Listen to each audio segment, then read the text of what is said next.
POK.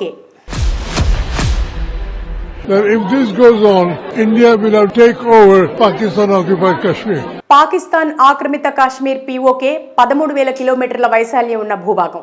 ఎక్కువ భాగం కొండలు, పర్వతాలే. 40 లక్షల పైచిలకు జనాభా, అంతా ముస్లింలే. ఒకప్పుడు కాశ్మీర్లో భాగంగా ఉండేది, అఖండ భారత్లో అంతర్భాగం అనేది మన వాదన. ఇప్పుడు పాక్ ఆక్రమిత కాశ్మీర్గా ఉంది. అలాగని అదేమీ పాకిస్తాన్కి చెందింది కాదు, కానీ పాక్ కంట్రోల్లోనే ఉన్న ప్రాంతం. చాలా కాంప్లికేషన్స్ ఉన్నాయి ఈ POK చుట్టూ.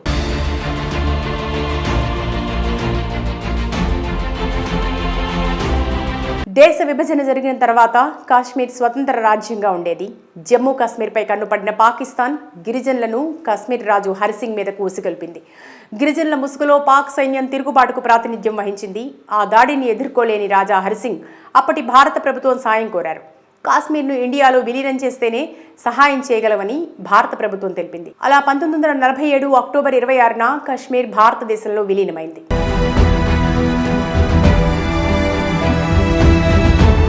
జమ్మూ కాశ్మీర్ రక్షణ, విదేశీ కమ్యూనికేషన్ల నియంత్రణ ఇండియా చేతిలోకి వచ్చింది. వెంటనే భారత సైన్యం కాశ్మీర్ రాజుకు సపోర్ట్గా రంగంలోకి దిగింది. అటు నుంచి పాకిస్తాన్ నేరుగా యుద్ధంలోకి దిగింది.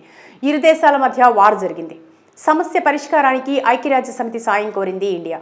కశ్మీర్పై ప్రజాభిప్రాయ సేకరణ జరపాలని నిర్ణయించారు, కానీ అది ఆచరణ సాధ్యం కాలేదు. 1949లో కాల్పుల విరమణ ఒప్పందం జరిగినా అప్పటికే కాశ్మీర్లోని కొంత భూభాగంలోకి చొచ్చుకుని పాకిస్తాన్ తిరిగి వెనక్కి వెళ్లలేదు. ఆ ప్రాంతమే POK, పాకిస్తాన్ ఆక్రమిత కాశ్మీర్గా మిగిలిపోయింది. అది ఇండియాదే అనేది భారత ప్రభుత్వ వాదన. 1971లో మరోసారి ఇండో పాక్ యుద్ధం జరిగింది. 1972లో సిమ్లా ఒప్పందం కుదిరింది. దాని ప్రకారం కాశ్మీర్ సమస్యతో సహా ద్వైపాక్షికంగా వివాదాలను పరిష్కరించడానికి ఇరు దేశాలు అంగీకరించాయి. కానీ POKపై ఇప్పటికీ క్లారిటీ రాలేదు. హిమాలయాలు, పీర్ పంజాల్ శ్రేణులతో ఉన్న కఠినమైన పర్వతాలతో కూడిన భూభాగంలో POK ఉంది. శీతాకాలంలో మొత్తం మంచుతో కప్పబడి ఉంటుంది. సైనికులను పంపించి ఆ ప్రాంతాన్ని స్వాధీనం చేసుకోవడం భారత్కు సవాళ్లతో కూడిన సాహసమే అవుతుందని నిపుణులు చెబుతున్నారు. ఇలాంటి సంక్లిష్ట పరిస్థితులే ఉన్న కార్గిల్ వార్ సమయంలో మన సైన్యానికి తీరని నష్టమే చేసిందని గుర్తు చేస్తున్నారు. ఒకవేళ మనం POKపై దాడి చేసినా పాక్ చూస్తూ ఊరుకుంటుందని అనుకోలేం. అది కూడా యుద్ధానికి దిగుతుంది. ఇప్పటికే POKలో పాకిస్తాన్ భారీ ఎత్తున ఆర్మీని మోహరించింది. శాశ్వత సైనిక స్థావరాలను ఏర్పాటు చేసింది. ఇండియాకే ఆ ప్రాంతంపై సరైన పట్టు లేదు. అయితే ప్రస్తుత పరిస్థితుల్లో మాత్రం పాకిస్తాన్ పట్టు కోల్పోయినట్టే కనిపిస్తుంది. ఇప్పటికే భారత్ దెబ్బకు బెంబేలెత్తుతున్న పాక్కి POKని కాపాడుకోవడం కత్తి మీద సాము లాంటిదే. POK के लोग ही ये डिमांड करेंगे हमको भारत में मर्ज कर दिया जाए, जम्मू कश्मीर के साथ हमको जोड़ दिया जाए. POK. That if this goes on, India will have take over Pakistan-occupied Kashmir. Pakistan ఆక్రమిత కాశ్మీర్ POK 13,000 కిలోమీటర్ల వైశాల్యం ఉన్న భూభాగం. ఎక్కువ భాగం కొండలు, పర్వతాలే. 40 లక్షల పైచిలకు జనాభా, అంతా ముస్లింలే. ఒకప్పుడు కాశ్మీర్లో భాగంగా ఉండేది, అఖండ భారత్లో అంతర్భాగం అనేది మన వాదన. ఇప్పుడు పాక్ ఆక్రమిత కాశ్మీర్గా ఉంది. అలాగని అదేమీ పాకిస్తాన్కి చెందింది కాదు, కానీ పాక్ కంట్రోల్లోనే ఉన్న ప్రాంతం. చాలా కాంప్లికేషన్స్ ఉన్నాయి ఈ POK చుట్టూ.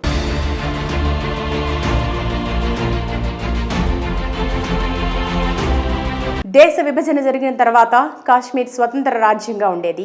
జమ్మూ కాశ్మీర్పై కన్నుపడిన పాకిస్తాన్ గిరిజనులను కాశ్మీర్ రాజు హరిసింగ్ మీదకు ఉసిగొల్పింది. గిరిజనుల ముసుగులో పాక్ సైన్యం తిరుగుబాటుకు ప్రాతినిధ్యం వహించింది. ఆ దాడిని ఎదుర్కోలేని రాజా హరిసింగ్ అప్పటి భారత ప్రభుత్వం సాయం కోరారు. కాశ్మీర్ను ఇండియాలో విలీనం చేస్తేనే సహాయం చేయగలవని భారత ప్రభుత్వం తెలిపింది. అలా 1947 అక్టోబర్ 26న కాశ్మీర్ భారతదేశంలో విలీనమైంది.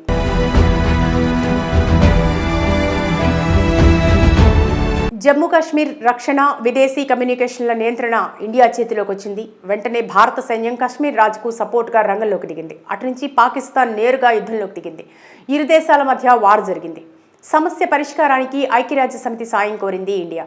కశ్మీర్పై ప్రజాభిప్రాయ సేకరణ జరపాలని నిర్ణయించారు, కానీ అది ఆచరణ సాధ్యం కాలేదు. 1949లో కాల్పుల విరమణ ఒప్పందం జరిగినా అప్పటికే కాశ్మీర్లోని కొంత భూభాగంలోకి చొచ్చుకుని పాకిస్తాన్ తిరిగి వెనక్కి వెళ్లలేదు.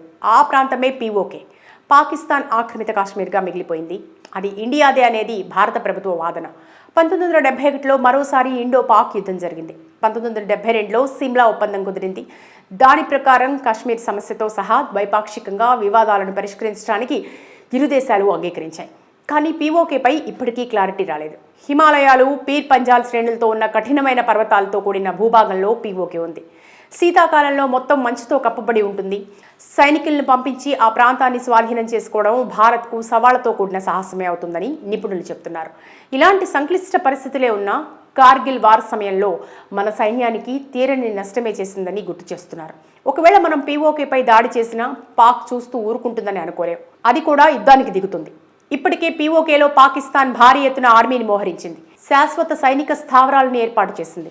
ఇండియాకే ఆ ప్రాంతంపై సరైన పట్టు లేదు. అయితే ప్రస్తుత పరిస్థితుల్లో మాత్రం పాకిస్తాన్ పట్టు కోల్పోయినట్టే కనిపిస్తుంది. ఇప్పటికే భారత్ దెబ్బకు బెంబేలెత్తుతున్న పాక్కి పీఓకేని కాపాడుకోవడం కత్తి మీద సాము లాంటిదే. पीओके के लोग ही ये डिमांड करेंगे हमको भारत में मर्ज कर दिया जाए, जम्मू कश्मीर के साथ हमको जोड़ दिया जाए. पीओके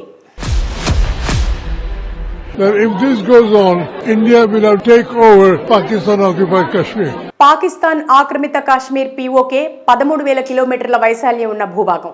ఎక్కువ భాగం కొండలు, పర్వతాలే. 40 లక్షల పైచిలకు జనాభా, అంతా ముస్లింలే. ఒకప్పుడు కాశ్మీర్లో భాగంగా ఉండేది, అఖండ భారత్లో అంతర్భాగం అనేది మన వాదన. ఇప్పుడు పాక్ ఆక్రమిత కాశ్మీర్గా ఉంది. అలాగని అదేమీ పాకిస్తాన్కి చెందింది కాదు. కానీ పాక్ కంట్రోల్లోనే ఉన్న ప్రాంతం. చాలా కాంప్లికేషన్స్ ఉన్నాయి పీఓకే చుట్టూ.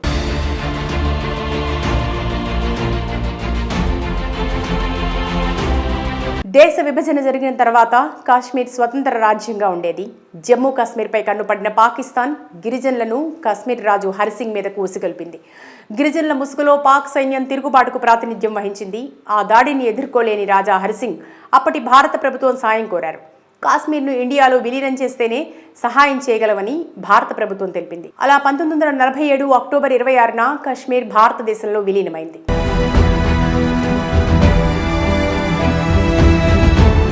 జమ్మూ కాశ్మీర్ రక్షణ, విదేశీ కమ్యూనికేషన్ల నియంత్రణ ఇండియా చేతిలోకి వచ్చింది. వెంటనే భారత సైన్యం కాశ్మీర్ రాజుకు సపోర్ట్గా రంగంలోకి దిగింది. అటు నుంచి పాకిస్తాన్ నేరుగా యుద్ధంలోకి దిగింది. ఇరు దేశాల మధ్య వార్ జరిగింది. సమస్య పరిష్కారానికి ఐక్యరాజ్య సమితి సాయం కోరింది ఇండియా. కశ్మీర్పై ప్రజాభిప్రాయ సేకరణ జరపాలని నిర్ణయించారు. కానీ అది ఆచరణ సాధ్యం కాలేదు. 1949లో కాల్పుల విరమణ ఒప్పందం జరిగినా అప్పటికే కాశ్మీర్లోని కొంత భూభాగంలోకి చొచ్చుకుని పాకిస్తాన్ తిరిగి వెనక్కి వెళ్లలేదు. ఆ ప్రాంతమే పీఓకే. పాకిస్తాన్ ఆక్రమిత కాశ్మీర్గా మిగిలిపోయింది. అది ఇండియాదే అనేది భారత ప్రభుత్వ వాదన. 1971లో మరోసారి ఇండో పాక్ యుద్ధం జరిగింది. 1972లో సిమ్లా ఒప్పందం కుదిరింది. దాని ప్రకారం కాశ్మీర్ సమస్యతో సహా ద్వైపాక్షికంగా వివాదాలను పరిష్కరించడానికి ఇరు దేశాలు అంగీకరించాయి. కానీ పీఓకేపై ఇప్పటికీ క్లారిటీ రాలేదు. హిమాలయాలు, పీర్ పంజాల్ శ్రేణులతో ఉన్న కఠినమైన పర్వతాలతో కూడిన భూభాగంలో పీఓకే ఉంది. శీతాకాలంలో మొత్తం మంచుతో కప్పబడి ఉంటుంది. సైనికులను పంపించి ఆ ప్రాంతాన్ని స్వాధీనం చేసుకోవడం భారత్కు సవాళ్లతో కూడిన సాహసమే అవుతుందని నిపుణులు చెబుతున్నారు. ఇలాంటి సంక్లిష్ట పరిస్థితులే ఉన్నా కార్గిల్ వార్ సమయంలో మన సైన్యానికి తీరని నష్టమే చేసిందని గుర్తు చేస్తున్నారు. ఒకవేళ మనం పీఓకేపై దాడి చేసినా పాక్ చూస్తూ ఊరుకుంటుందని అనుకోలేం. అది కూడా యుద్ధానికి దిగుతుంది. ఇప్పటికే పీఓకేలో పాకిస్తాన్ భారీ ఎత్తున ఆర్మీని మోహరించింది. శాశ్వత సైనిక స్థావరాలను ఏర్పాటు చేసింది. ఇండియాకే ఆ ప్రాంతంపై సరైన పట్టు లేదు. అయితే ప్రస్తుత పరిస్థితుల్లో మాత్రం పాకిస్తాన్ పట్టు కోల్పోయినట్టే కనిపిస్తుంది. ఇప్పటికే భారత్ దెబ్బకు బెంబేలెత్తుతున్న పాక్కి పీఓకేని కాపాడుకోవడం కత్తి మీద సాము లాంటిదే. पीओके के लोग ही ये डिमांड करेंगे हमको भारत में मर्ज कर दिया जाए, जम्मू कश्मीर के साथ हमको जोड़ दिया जाए.